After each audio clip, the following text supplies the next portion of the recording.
Ganun.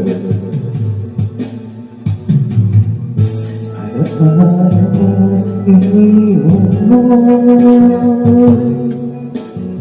ang inisip ko, ang ako.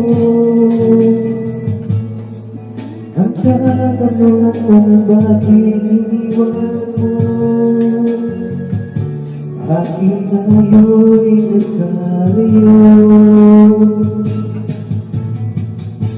Alaala ating mga nakaraan, kapag kapiling ka, anong ligaya ko?